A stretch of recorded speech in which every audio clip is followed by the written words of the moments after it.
Okay, this is part 6 of 6 in art quotes. It's from this book, Holy Grail of Wisdom Quotes by me. It's really sort of from my own personal copy of quotes, which is 5,000 pages, rather than from the book itself, which is only about 700 pages. Okay, so here, let me get this out of the way. Most of it's going to be related to Brendan Hurd. So the first quote is just, stories only happen to those who are able to tell them.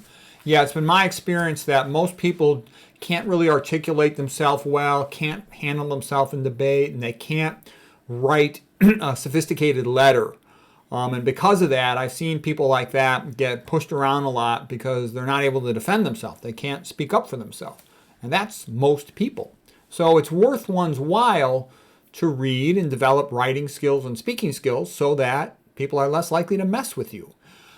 Okay, there's a lot of people that are good talkers. There's not that many people that can write well. It's actually quite rare that somebody can write well. All right, so anyways, here is from the book, The Decline and Fall of Western Art. This guy, Brendan Hurd, wrote an excellent book. And we're going to be talking about art. And this is a little bit of the decline of art in the Western world and where he sees it going and what he believes is necessary to restore it. Those of us who are aware of what is happening now will need to work very hard to preserve what still remains of our real art heritage, as modernism shows no signs of abating its destructive march.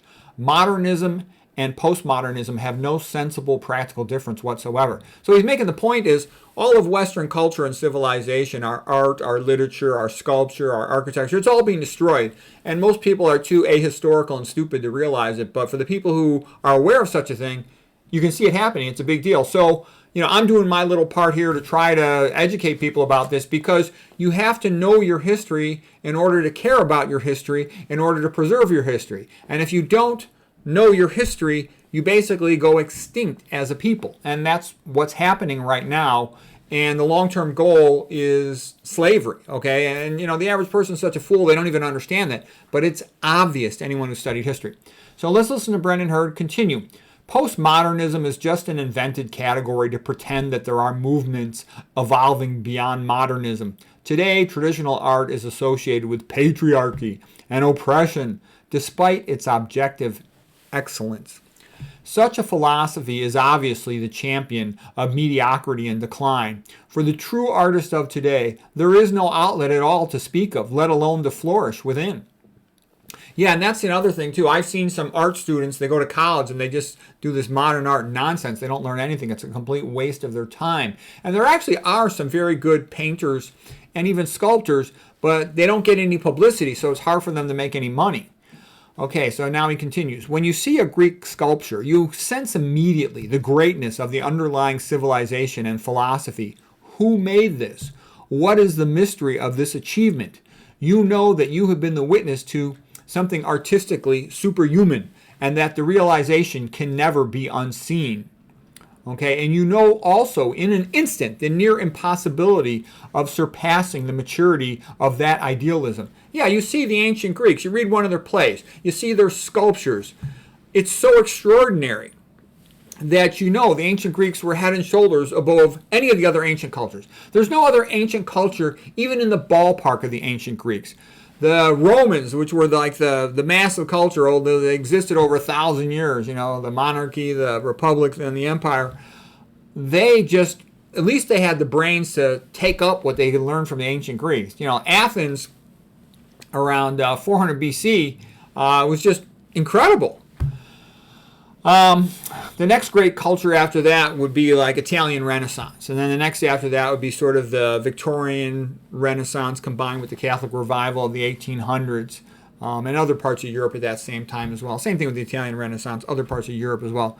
They just had the best culture, and nothing else is even in the ballpark. It's just a fact, okay? And it's not just my opinion. Anybody who's objectively studied it comes to the same conclusion. For example, Ayn Rand, it's obvious if you actually study it. Okay, and people sometimes show me artwork from other places. And I can tell you, most of the time, what do I see? Decent craftsmanship, but something that's kind of generic and could have been made in, a bunch of different places. It doesn't require really high, sophisticated, creative skill. Okay, don't get me wrong. Craftsmanship skill is to be respected, but it's not the same thing as Michelangelo's skill. Okay, Brendan Hurd continues, and setting this near impossibly high standard as the goalpost of excellence has been antiquity's greatest gift to the legacy of Western art. The fine art critic, with his verbose obfuscation, is the true modern so-called artist, the architect of our wasteland, talking nice-sounding nonsense that confuses people and disguises garbage as highbrow intellectual sleight of hand. In his book, The Painted Word, Thomas Wolfe crafted the thesis that under modernism, the art had moved away from being a visual experience in favor of becoming a literary one. By redefining art, the tradition becomes defunct. The modernist movement has made a farce of once proud and beautiful cities and galleries, concert halls, books, and cultures. Artspeak, along with its audacious price tags, has fooled the public into assuming there is a hidden genius at work, but it remains simply a con. The could a child have done this test applies. Yeah, basically if a kid could do that piece of art, then it's not sophisticated art. And they use these things to launder money, paying a lot of money for some phony piece of BS.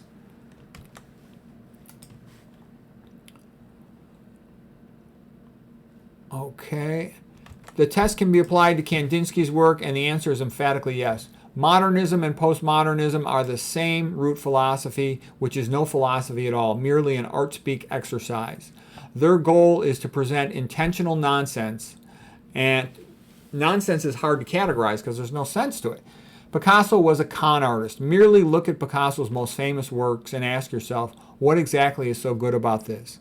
In 1944, Picasso joined the Communist Party and was handed the Stalin Peace Prize by the Soviets in 1950. In a 1945 interview, Picasso said, "Yes, I am a communist, and my painting is communist painting."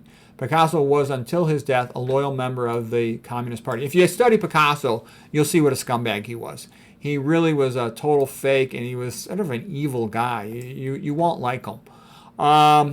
To have allowed the core of our advanced civilization these obvious lies. By the way, you can read about Picasso in the book Intellectuals by Paul Johnson, which is a good book on that topic. To have allowed the core of our advanced civilization these obvious lies has been a tremendous and suicidal foolishness. Is it any wonder that we now find ourselves a self-loathing civilization, whitewashing our own glorious history? Expressionism, Dadaism, Cubism, abstract expressionism are all the same thing. Modernism, a visual art philosophy whose goal is to destroy European culture. You get that? Modern art, the goal of it is to destroy European culture by redefining art as something nonsensical. What would the mighty Vitruvius think of what we have done to our cities? He would decry us as the most decadent and deformed society that has ever existed. Modernist architecture is worse than modernist painting because you can't avoid modernist architecture. The great majority will suppress anecdotal experience, self-analysis, and even historic fact, and objective knowledge if it conflicts with majority opinion, or might make things in any way socially uncomfortable. Yeah, that's the sad truth, and I referred to Solomon Ash's work that if you put 10 Confederates in a room and then one subject in a room, and the 10 Confederates all agree on something that's obviously not true, the vast majority of people will just agree with the Confederates because they don't want to, rock the boat. And so, unfortunately, in real life, people do that all the time. I can't tell you how many people have told me, oh, modern art is nice. No, it's a bunch of junk. It's something a child could do. It's phony. And I think people need to speak up collectively on these things because otherwise, all the good art is going to be taken away. It already has largely been taken away. Most people don't even know it exists. Okay, Brendan Hurd continues. People are simply told by the TV that something is genius or great, and they believe it. Modernism has been with us so long, but still remains so patently false, that subjecting people to it now as a strange litmus test for judging how easily they accept what they are told. While now branded as an evil judgmentalism, it is in fact necessary and good, leading to refined tastes. Okay, that got a little screwed up, but here, let me go to the next page here.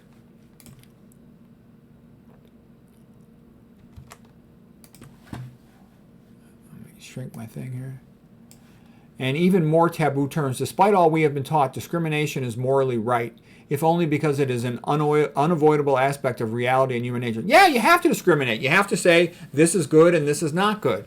And, it's nice if you can articulate why one piece of art is better than another, but you have to be able to do that because young people are so conditioned, oh, there's no real right or wrong, or all cultures are equal. All cultures are not equal. Other cultures compared to Christianity, they stink at art, okay? They stink. Okay, there's not even any culture that's close to Christianity in terms of production of nice painting, nice sculpture. There's some that are close and decent in architecture. I'll give them credit for that. There's none that's in the same ballpark as Christianity for literature, non-Christian literature. Where are the great books in non-Christian literature? I haven't seen them. Anybody's welcome to put them in the comments. I'll give them a look. I'll try to. Okay, next thing from Brendan Hurd. Ultimately, the average person is swayed by perceived authority. Major media outlets control public opinion largely by presenting themselves as representing public opinion, which instead they are shaping. Modernism is not harmless. And it's also like the universities. The universities have gotten rid of the real scholars, and they've hired all these, bizarre freaks that, want to talk about their pronouns rather than somebody who knows a lot about painting and sculpture and architecture and literature for real. Okay, Brendan Hurd continues. Modernism is not harmless. It is either a symptom of the death stage of civilization, or I think more likely, it is the cause of that death. Relativism in art means that actual painting is now labeled as realism or illustration to make room for every kind of chaos that they might want to call art. They tweak our fears about being portrayed as socially impolite. I have touched on how the words such as racist and sexist alone, despite being essentially meaningless, contain enough power of suggestion to permanently destroy civilization itself. Safeguarding our specific culture as extended family is the ancestral inheritance we have been entrusted with. That is the natural love, the love of our parents, children, spouses, community, and heritage. Yeah, you should love your history and your tradition. Otherwise, in order to preserve it, you should care about it. Our decay is fast approaching its nadir, as the low point, when we must choose to be self-affirming again or dissipate into nothingness. It is much easier for modernists to teach children that our civilization is not worth saving when all they see is boring glass box buildings, soul-crushing industrial estates, and bookshelves of best-selling narcissistic chick lit.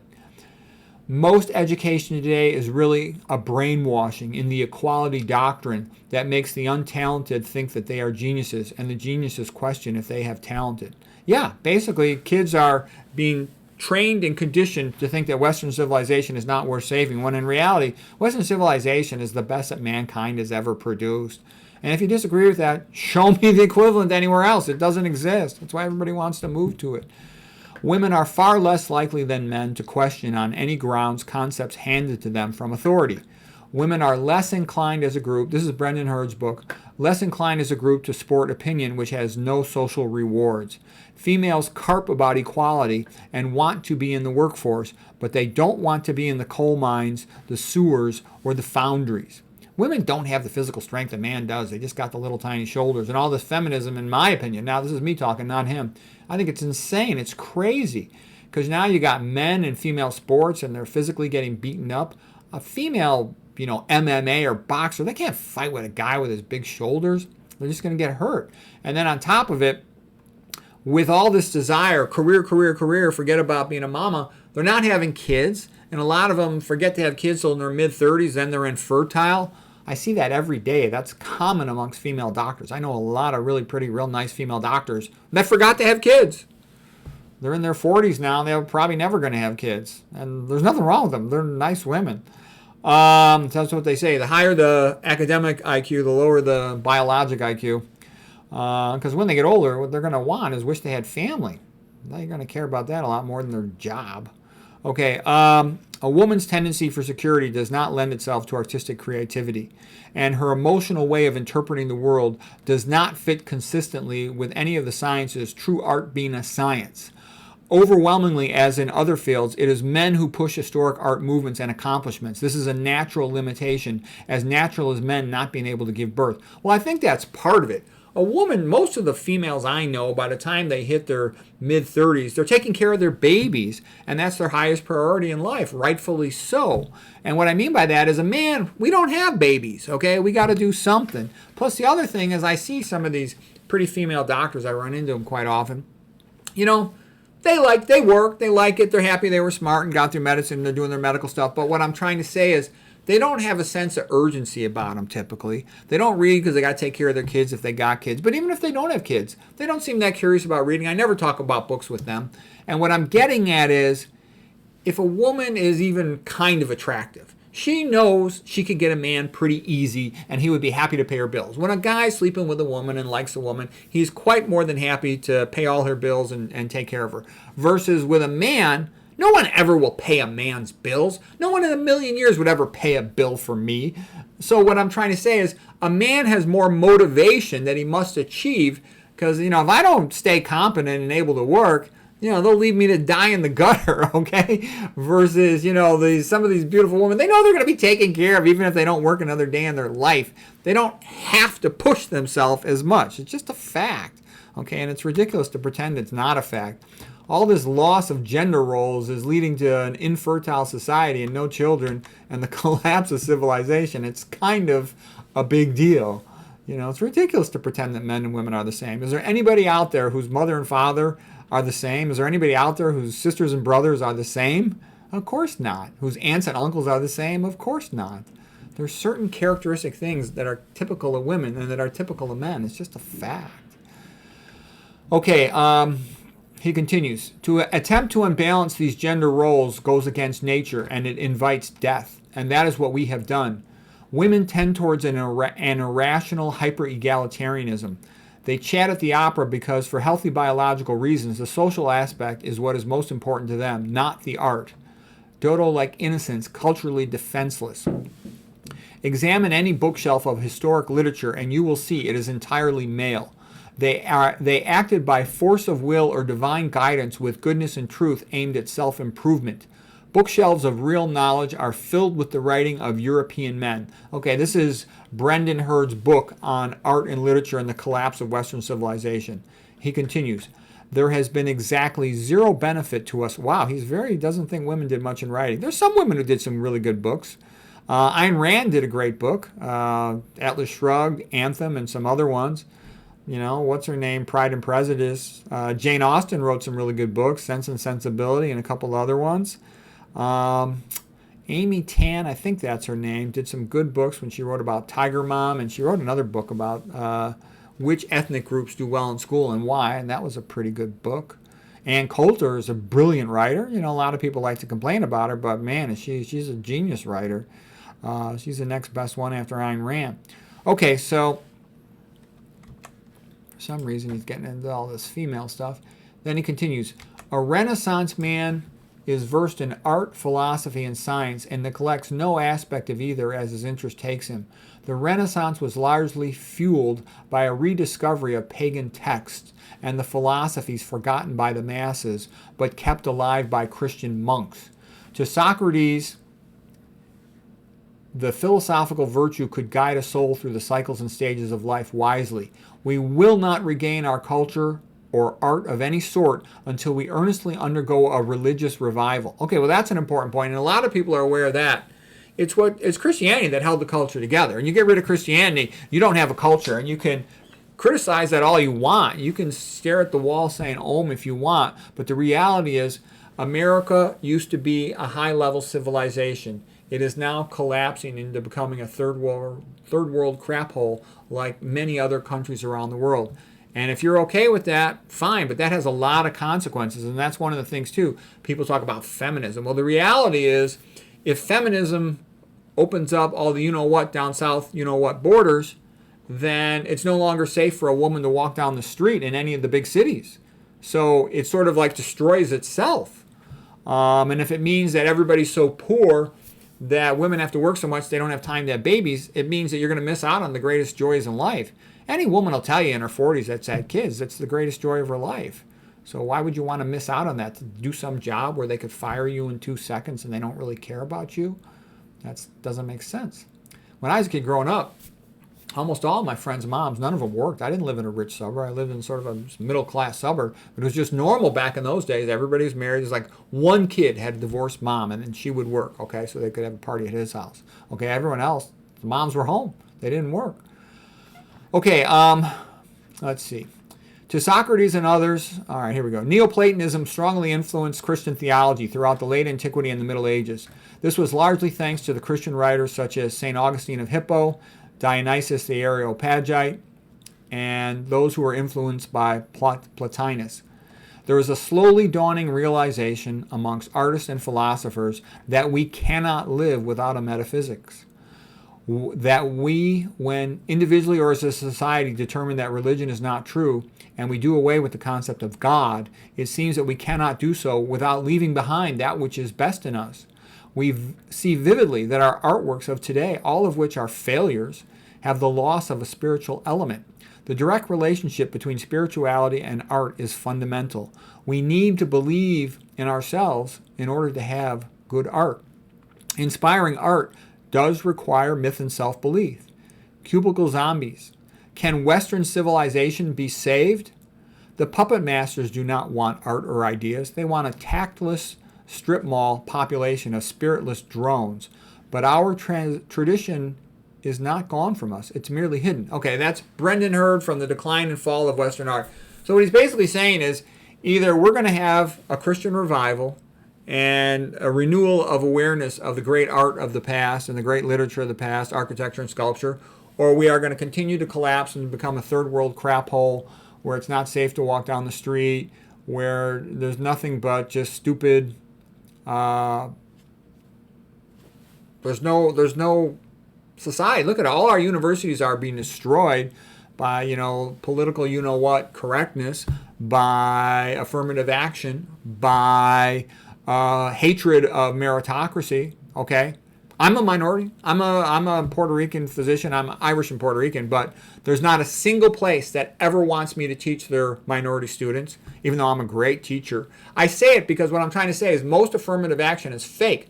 They don't want talented minorities. They want the type of minorities that are easy to command and turn them into puppets. They don't want a smart person like me. I'm going to do whatever I think is right. I don't care what somebody else says. I don't have a whole lot of respect for titles and all that because I know most of them are fake. They don't want people like that. They don't want people like Thomas Sowell, okay, for example.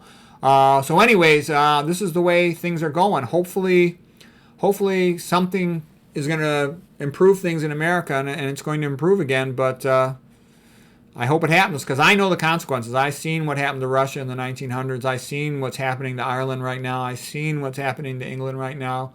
And, I like what Ayn Rand said. She said, all you need to do is respect the rights of the individual. The individual is the smallest minority is the individual. If you respect individual rights, you respect everybody's rights, and we'll all be better off. Hopefully that'll happen. Anyways, I hope this was interesting.